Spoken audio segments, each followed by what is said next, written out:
we move now to someone who needs no introduction. Not at all. So we'll just tell you his name. Bomani Jones. He's right here. Hey, Yep, Bomani. what's going on?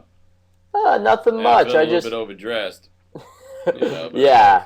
I think just by virtue of wearing anything laundered, you're overdressed on HoopSpeak Live, so it's not too hard to do. I'm happy to have you on because I think you're going to disappoint Bulls fans, and I think possibly in an entertaining fashion. I want to know why, when we've discussed it, you don't think they have much of a chance to win the championship, despite being, I don't know if they have the top record, but among the top records in the league and top seed in the East. What's going on with that? I just don't think they have enough good players. Like they got some good players. They got some guys you like to have on your team to do some jobs and fill in some holes. But after Derrick Rose, they just don't have enough really good players. They don't have a second really good player, particularly to score. We saw last year against Miami, basically they just put the wall up against Derrick Rose and said, what are these other guys going to do? And Derrick Rose's answer was, I'm going to do it. And there's not enough him, and there's just not enough of them. And we've seen this happen in the playoffs many times.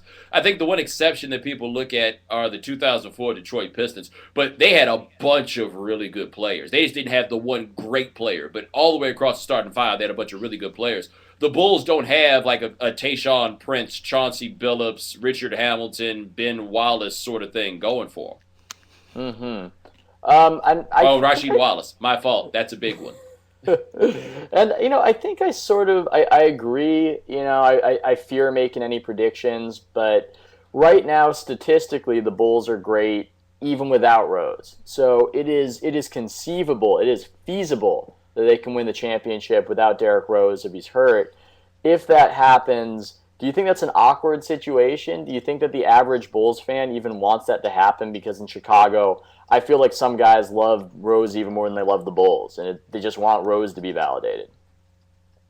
Yeah, they do. But I tell you, I don't think anybody with a brain thinks that without Derrick Rose that they had any chance for us to speak of here. I mean, look, I think we're all justifiably still a tad bit on the fence about what Oklahoma City can do, and that's with Kevin Durant and Russell Westbrook. You're not going to convince me that Tom Thibodeau is such a magician that collection of players, as you talk about, without Derrick Rose, is going to win a championship. And I think that in the regular season, stuff like advanced scouting matters a lot more, and going down the line, and your bench being able to go from 1 to 9 matters a lot.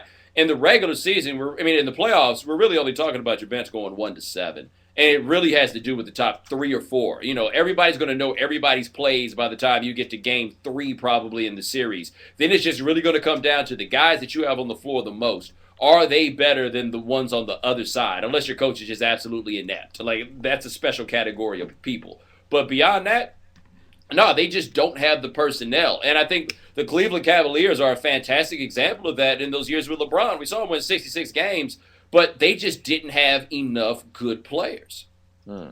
And I think that's kind of my fear with the Bulls right now. When I look at the roster, I think to myself, if Vinny Del Negro was coaching this team, does it even make the playoffs? And maybe the logical response is to go, well, he's not, so you shouldn't worry about that. But I do worry about their inherent talent.